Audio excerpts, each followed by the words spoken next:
I would like to introduce all our panelists for today for PanElla 1. The session title is Imagine, Educate, Innovate, Transform.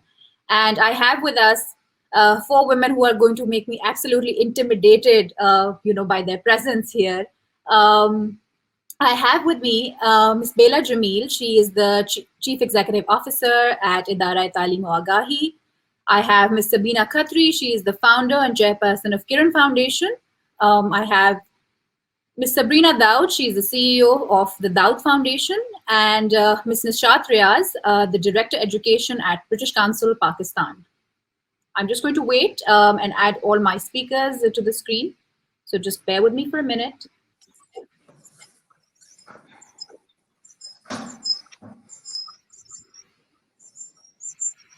When we were planning this panel discussion, we were having an internal discussion and talking about, what do you really ask these women? They've been contributing to Pakistan's education sector formally and informally for so many years. So it's actually a great honor for me to be a part of this panel. And I'm not going to ask too many questions because anything I say is too little compared to, the knowledge and exposure these women have had.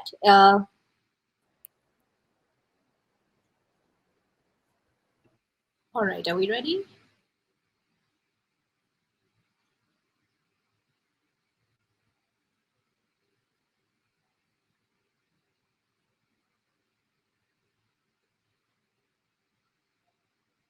Okay. Just a minute.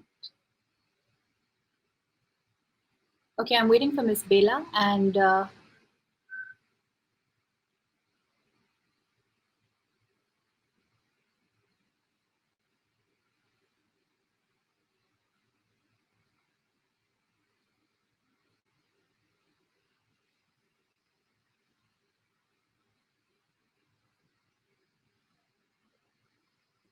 so I'd like to introduce 2 of the panelists who've joined us on stage right now. Ms. Sabrina Dawood, she's the CEO at the Dawood Foundation, and so TDF is responsible for especially those Karachiites who are joining us today will understand this better. She's the person behind TDF Ghar, TDF Nature Series, and the Magnificence Children's Studio, and also the Dawood Public School and Karachi School of Business Leadership. I've personally been a fan of the Magnificence set up for many years. I've been visiting the public schools where they used to host these exhibitions, and building onto that, they have actually now an ongoing project, which is an informal education space, which is under construction of Pakistan's first interactive science museum called the Magnificence Center. We are also joined by Ms. Nishat Riaz. So other than being Director Education at British Council Pakistan, I'd also like to highlight that she is the first engineer from Gilgit-Baltistan, so while we're talking about stellar women, Pakistani women who've done fantastic work, I would like to mention that she's someone who's really, been popular for breaking norms back in the day when it wasn't really cool to, be a rebel. I'd like to start with, okay, I think, just a minute. I'm going to add.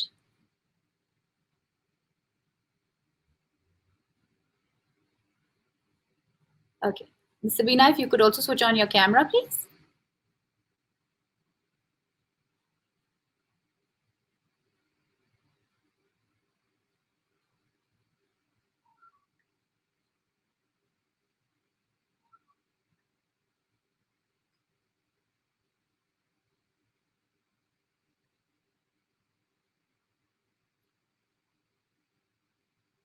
So Sabina Khatri is the founder and chairperson, Kiran Foundation, and under her leadership, the organization provides holistic support and education to mothers and children in a way that it is truly empowering and rooted in the awareness and understanding of mental health and well-being.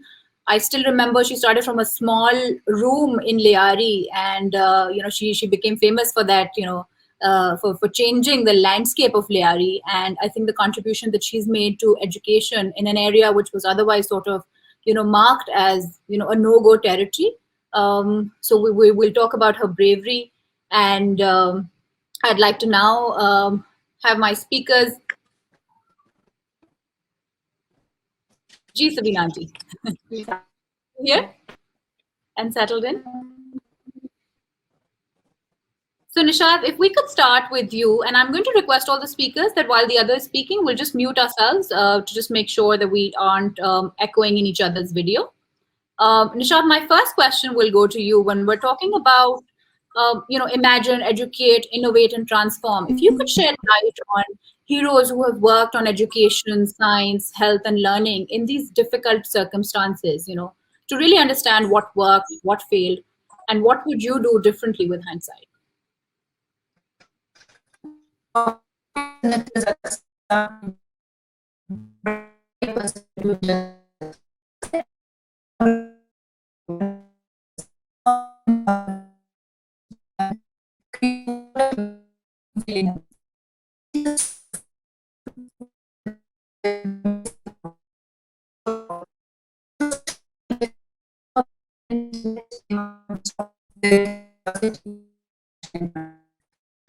So your video is breaking up for me.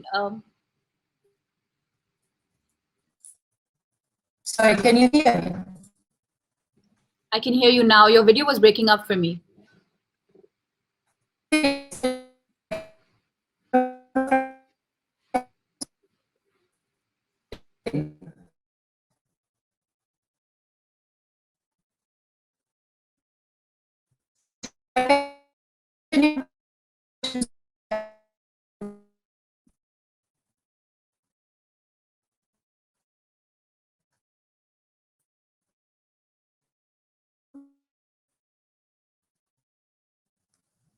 Hello, Aqsa, can you hear me?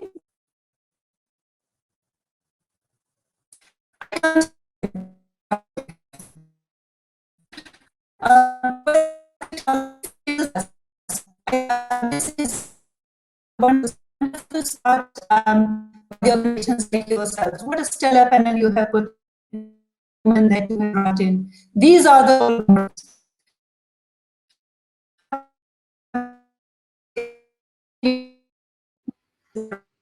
So I think there's an issue with your internet. Would you like to reconnect, perhaps?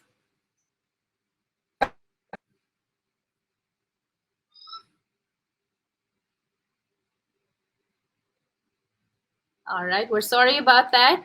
Sabrina, if we could have you start on, shedding light on heroes who worked on education. I know you've been associated in an informal setup when it comes to education. What's really changed, and how do we really, imagine, educate, innovate, and transform? Well, Aksa, thank you for inviting me on this panel, and it is a privilege to be with all the people here. And I really, they're real giants in terms of education. And so for me, I think it's been a bit of a where we've been pushed really into the unknown. I mean, education really hasn't, the sphere hasn't changed, the industry hasn't changed, and the structure and infrastructure hasn't changed. Education's always been about what it was for the industrial age, where kids are put in a classroom where they're taught how to follow instructions, and then everybody does the same thing. And that's the education we know, we're familiar with, and we understand. And with that familiarity comes a little bit of confidence that this works. We've done it, so our children would do it. But if you look at what's happening now, you realize that 65% of the kids that are in school today, the jobs that they will have in the future will be completely different what they're studying today. Those jobs will not, and the jobs that they have now will not exist in the future. So what we really need to do is rethink how are we going to educate our children for the future, and what are the jobs that they'll be there. And because the future has been really uncertain, and COVID has really shown us that things that we couldn't even imagine, like 6 months before COVID happened, has happened, and things have moved on, and we've all gone online. There's been major disruption worldwide. A lot of children who were out of school are now really out of school, because that number's just grown exponentially, because there's a huge divide between those who have the technology and those who don't. And we've had to devise various ways, but it's also taught us that technology by itself cannot be the answer for education, because there's a lot of lacks that you found in terms of engaging with children and keeping them engaged, especially at home. And it just shows you that education is not just about books and reading and absorbing lots of information, because information now is not a commodity that you can only certain people have access to. It's something that's become available to everybody. So our way of educating needs to change, and that is to kind of inculcate those what they call now those buzzwords of the 21st century skills. So you're talking about creativity, you're talking about critical thinking, you're talking about problem solving, you're talking about innovation, you're talking about all of these different skills, and also cultural awareness and how to collaborate, how to work together. These are the kind of skills that we'll be looking for in the future, because everything else is going to get mechanized. And how do you develop those very sort of almost nebulous kind of ways of doing things, is really the need of the hour. So instead of having a very uniform, say that everybody does this, we need to have education which is more personalized in a way, more hands-on, more experiential. This is what our children need. And because the population is growing so much, the resources that the earth can provide are so finite now, so scarce in many ways.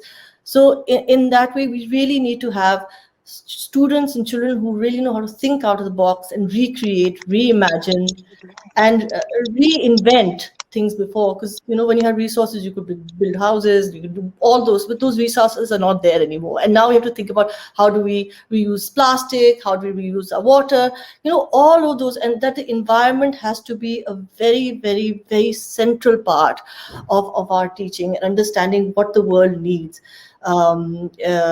for the future, and how as global citizens we need to work together. I don't know if that answered it. And I'd like Miss Baela to add on here. She's just completed her Pakistan Learning Festival, and I think some of the things that they've obviously had to adapt in the last 1 year, or really change it around. So if you'd like to talk about that.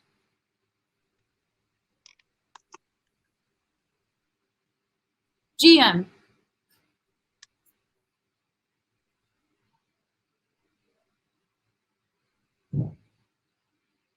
Oh, I think we lost. So I'll move this on to Sabina auntie. I'm sorry that I'm calling you auntie, but that's just something I'm used to for the last many years. We've been looking up to her and all the work that she's been doing in Lyari. So Sabina auntie, tell us a little bit about how you've had to obviously change that around in the last 1 year, and what it means for the future of education, of course. I think Sabrina is very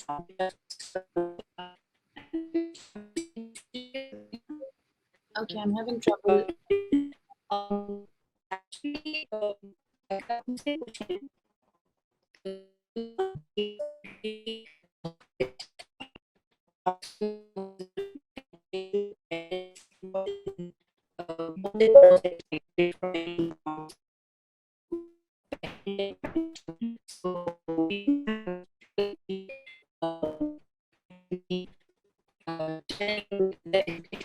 not able to hear you, Sabina.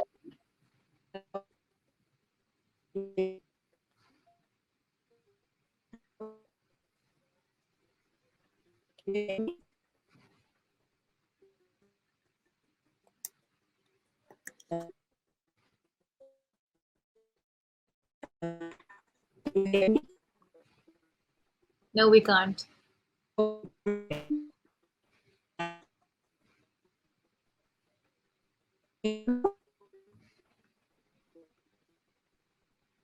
I think there's some issue with the connection here.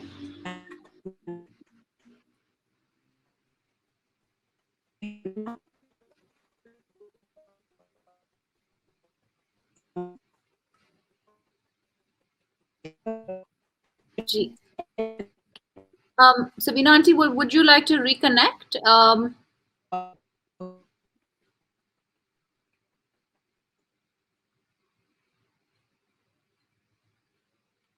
All right, Baela, ma'am, are you here?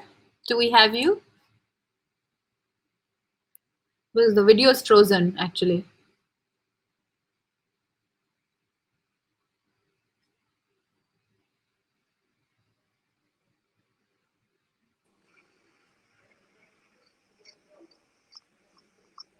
Yes, we can hear you and we can Now see you can you. hear me? Yeah? Yes. All right, अल्हम्दुलिल्लाह.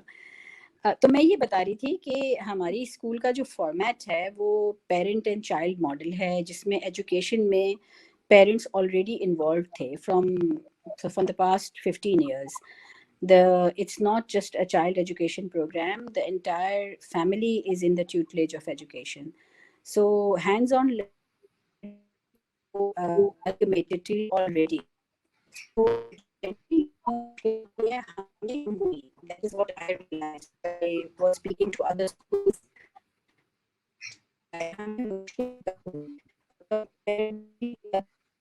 Areas पास devices नहीं है, facility नहीं है,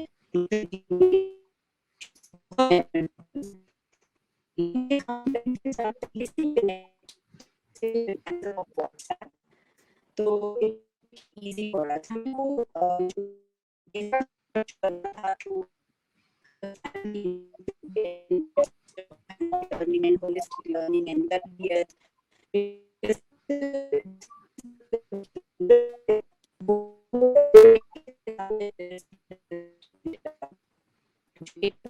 critical thinking. Sabina, your voice is really breaking.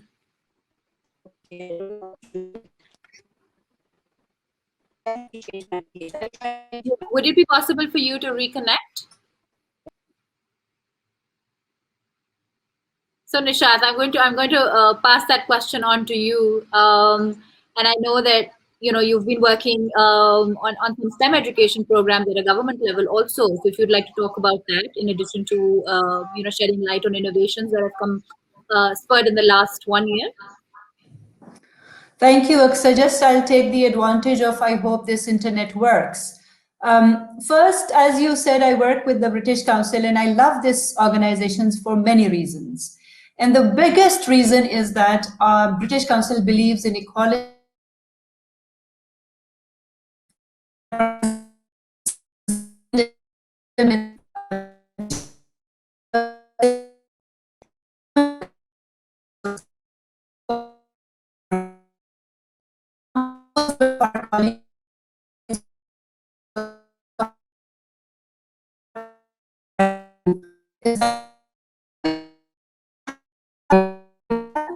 which is about science festivals. It's for young women as well as young girls to follow STEM as a career. We also have STEM scholarships. And fortunately, Pakistan is one of the countries where we would encourage and we love women pursuing their science careers. In Peru, it's a wonderful project, which I love it, which is about code clubs in schools, where girls strengthen their digital and life skills.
Your internet's, I think, giving some trouble right when we need to go live.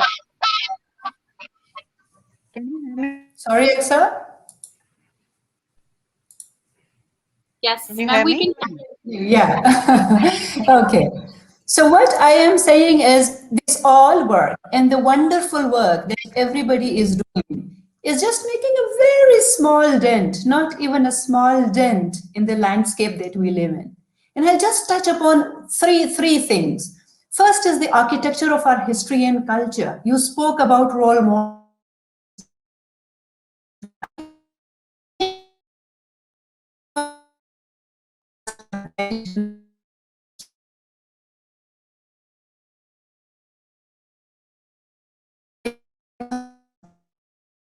Would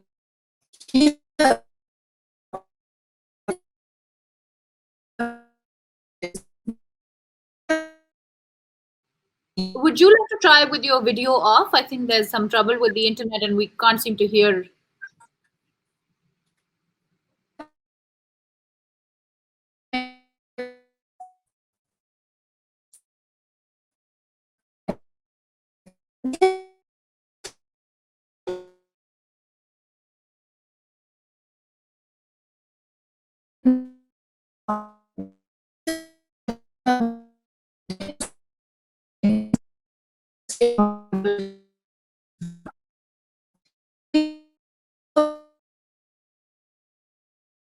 Mosque in Fez, Morocco, which became the first university in the world. The woman engineer, Alalia, who made troubles in Aleppo. This went on and women kept on contributing. But they are hidden. They are behind the curtains, some really very heavy curtains. Even in 1961, in our ages, actually, three brilliant African women whom we are now aware of, and thanks to the movie Hidden Figures, who actually put the human being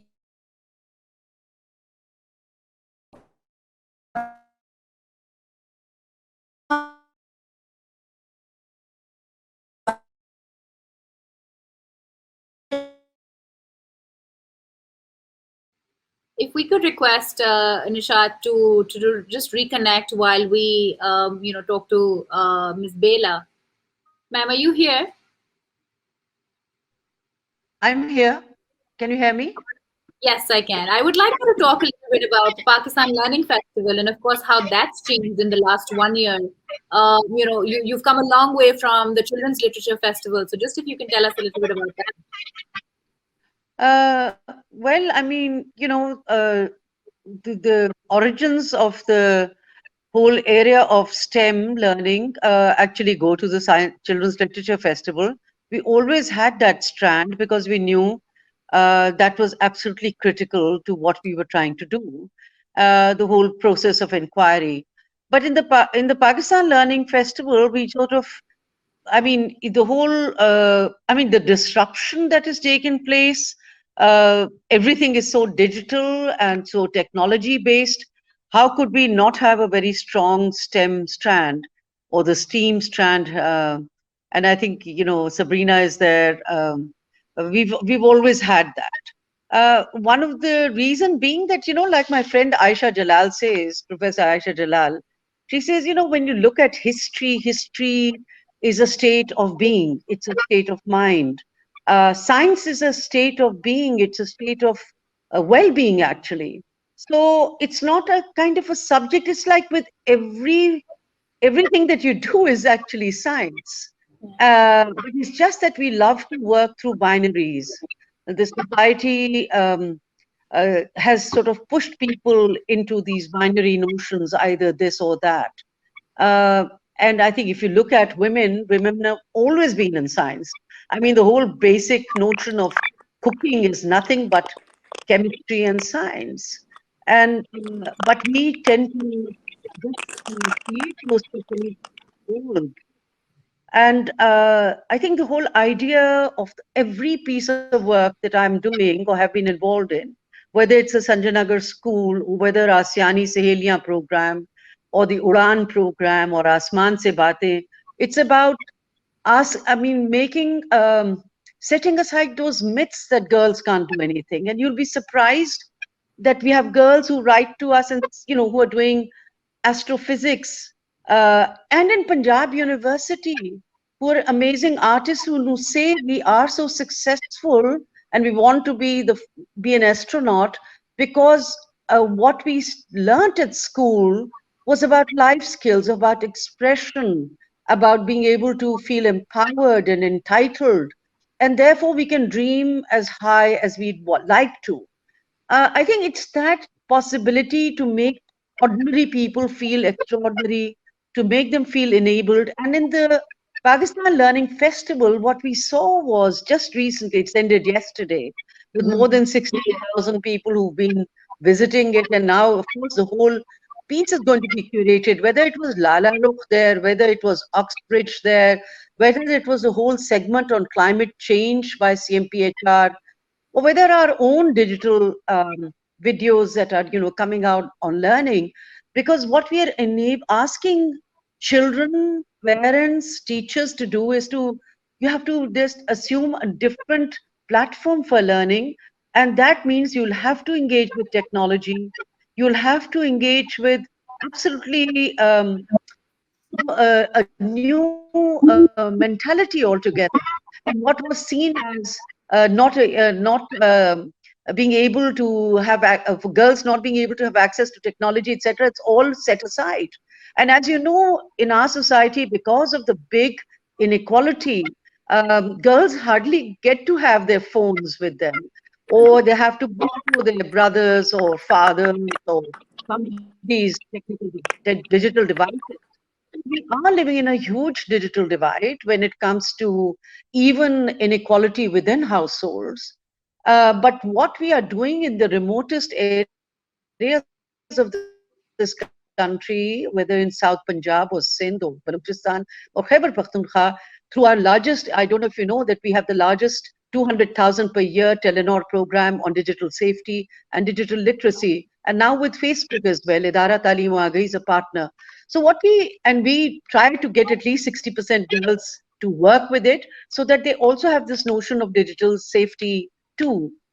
In a home where Tasneem Zahra is there as a string theorist, and of course, look at what's happening in the COVID times. Our best scientists who've discovered both at Pfizer and also at AstraZeneca, they're women, Sarah Gilbert or Oslem Torechi. And I think we need to keep thinking about that. Why do we keep having this notion? Even, I come from a family of musicians, and musicology, you have to have the physics of sound. A musician cannot be a musician until and unless they understand the physics of sound and timbre. So every bit of our life is science, just as every bit of our life is the arts. Yeah. Nature never divided this. We have. We love to slot things and put people in binaries. It's time that we looked at girls and boys, but particularly girls who have to work that much harder to make everything work.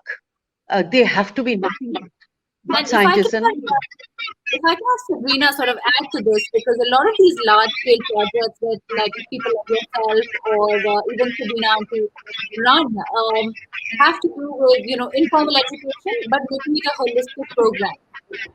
So, Aqsa, thank you for asking. Basically, what we've done is Pakistan has a lot of amazing initiatives when it comes to formal education. Of course, it can't keep up with our population, but what's really been missing out, and I think that Baela Appa and Dr. Nishat and all also have been, involved in these kind of programs, is to look at public spaces or create public spaces that do not have any barriers, whether they're socio-economic, whether they are academic, whether they're of some level. So there's no barriers to education where you can have multi-generational learning. And this is what we're trying to do, is create a science museum in Karachi, which can then provide a platform for people, whatever their backgrounds are, whatever their levels are, they can learn something and be able to relate science to everyday life.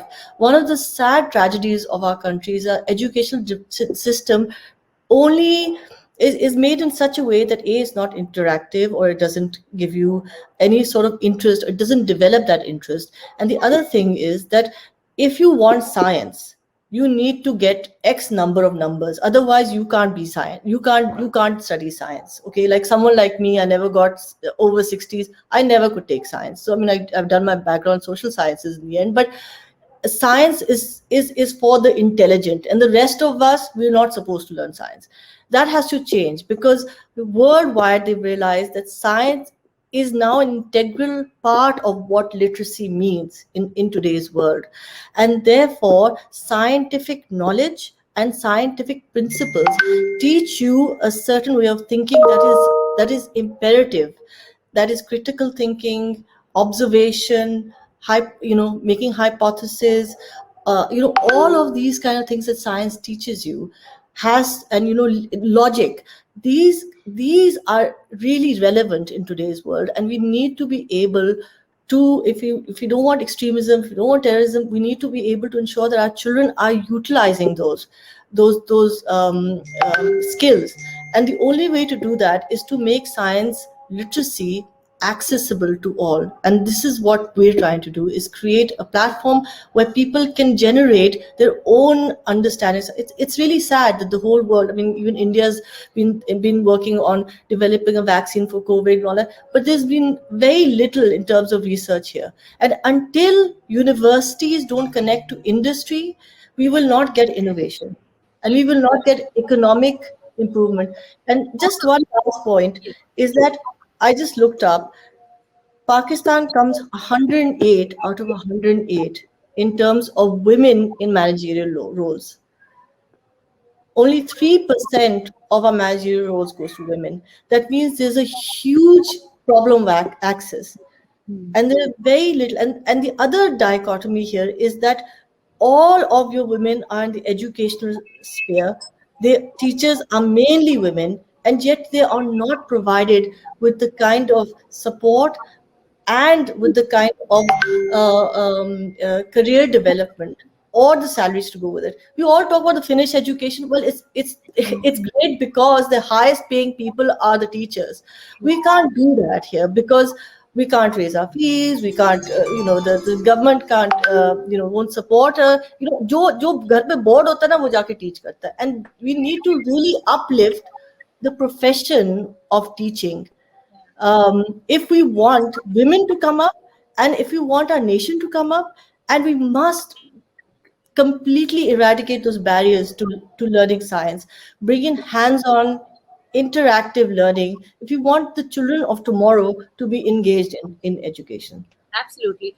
Sabina Auntie, I'd like you to add a little bit about, it really starts at home for you. You've been responsibly delivering large scale or impact projects in the domain.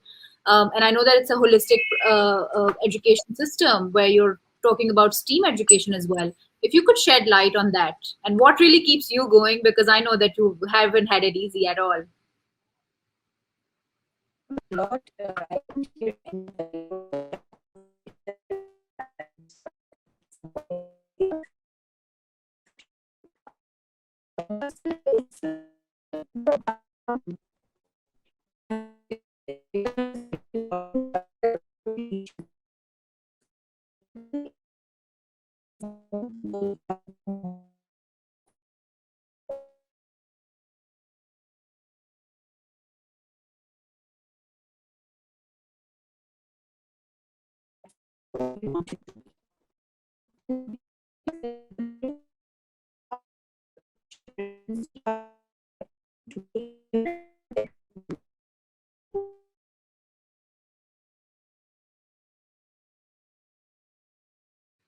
I'm having trouble listening to you, Sabina Auntie. So, Nishat, do we have you here?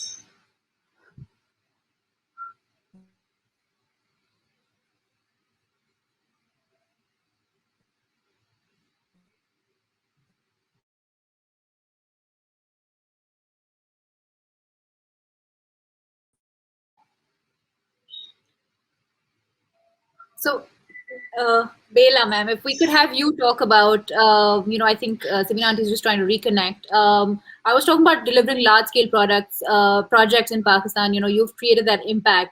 And when Sabrina was talking about really upping the level of education for teachers also, so teacher training has been a large part of what you guys do at Idaara, Taleem, Agahi. If you could shed light on that as well, please.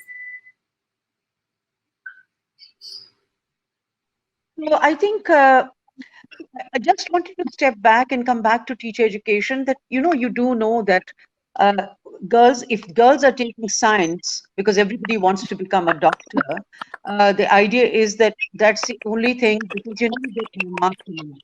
If you want to get a merit-based entrance to college or university, you have to end up taking science. So, but is it for the right reasons or the wrong reasons?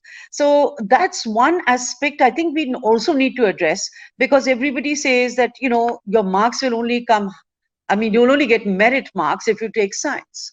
Much as a girl may want to actually do filmmaking or something else, but she ends up doing that because it's respectable and it is, you make it to the market.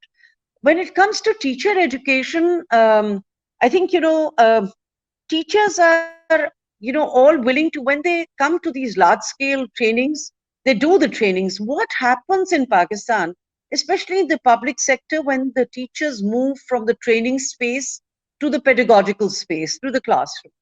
And somewhere along the road, it becomes a very convenient ploy to say that the atmosphere in the school or the school leadership doesn't really allow you to experiment with inquiry-based learning, with those experimentations. We don't have the resources, and there are 101 reasons for not doing it. And therefore, the question comes in this big debate on the single national curriculum that you put all the things in the reasons, the principles of doing that, and the sort of creating this single national equalizing curriculum.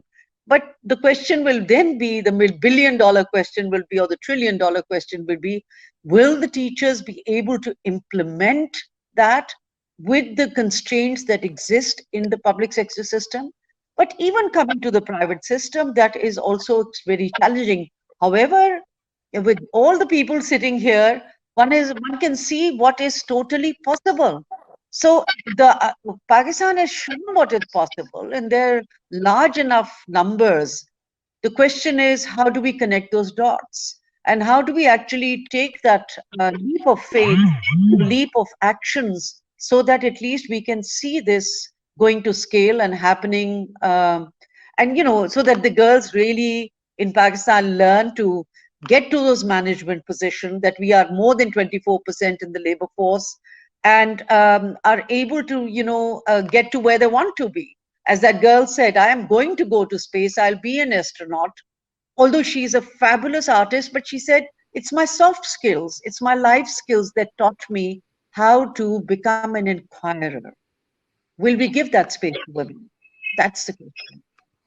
So, Sabina auntie, since we have you, would like to, tap onto that opportunity and just have you talk about delivering these large-scale impact projects in the domain of education, of course. I hope I can continue.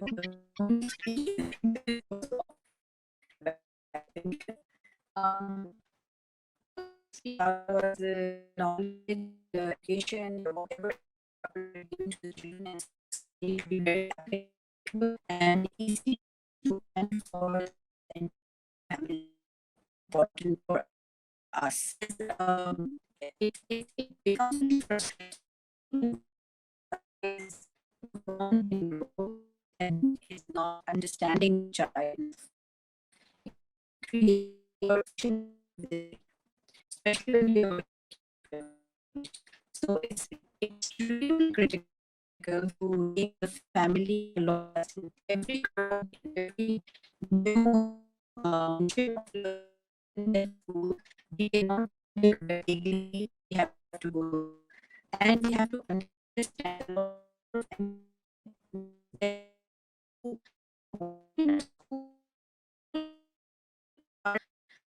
implement within homes. So that but the only part it actually works the best when we take it along with that. Try to use when you talk about we actually try to use very simple or using anything that very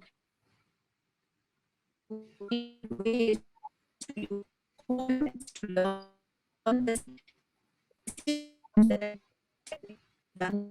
very simple.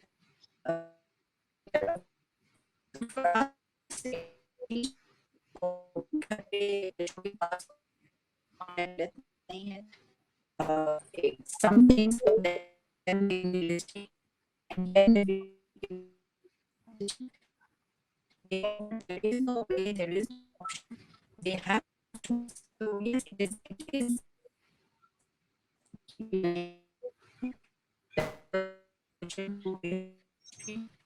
They bring questions to us. We try to kind of create the area we're working. So yeah, really the message.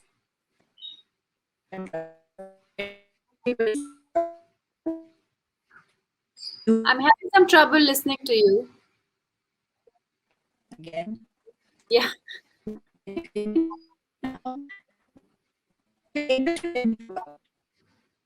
You can switch off your video and try if that works better. I'm having trouble listening.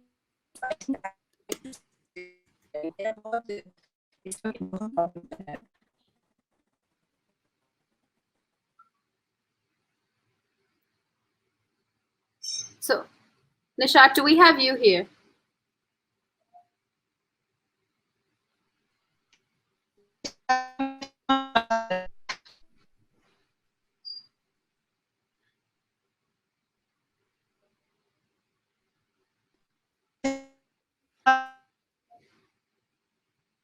I'm just imagining all the trouble, all the women have, all the mothers have been facing with homeschooling, you know, with Yes.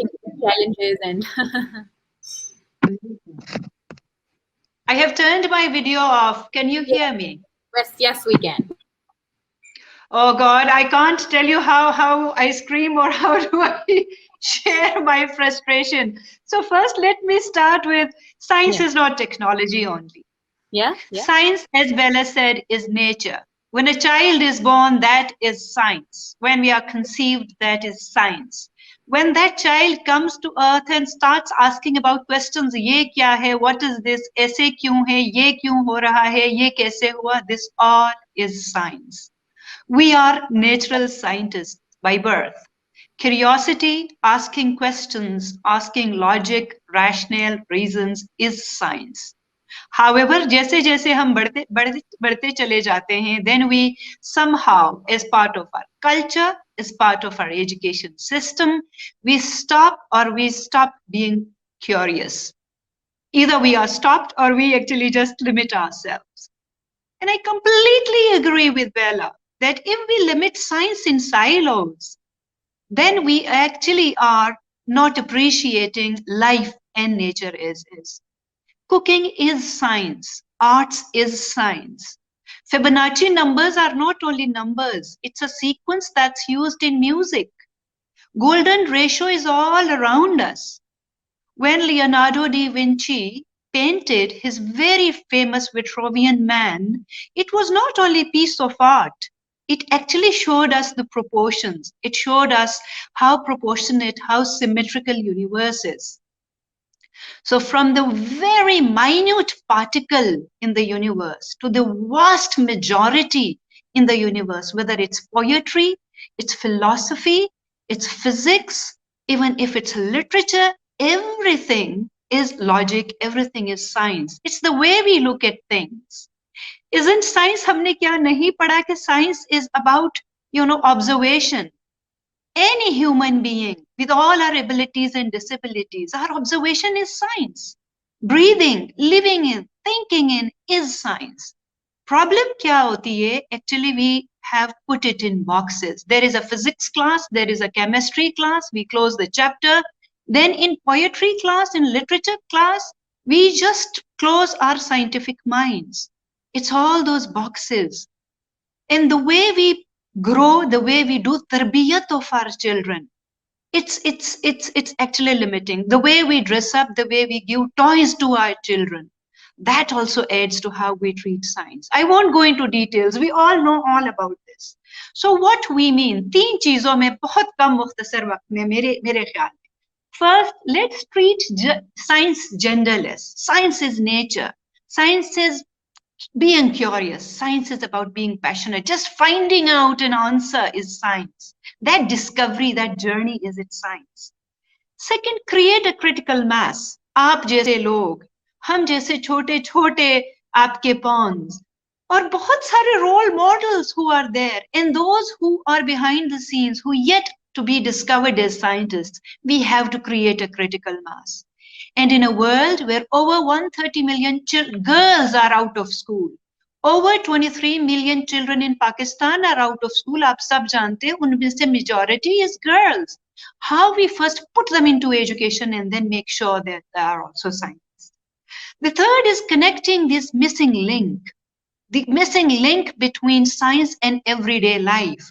Climbing a mountain, plumbing, cooking, stitching, everything is science. इसको हम कैसे अपने ecosystems में, policies में, resources में, teaching में, materials में, networking में, showcasing में, how do we do it?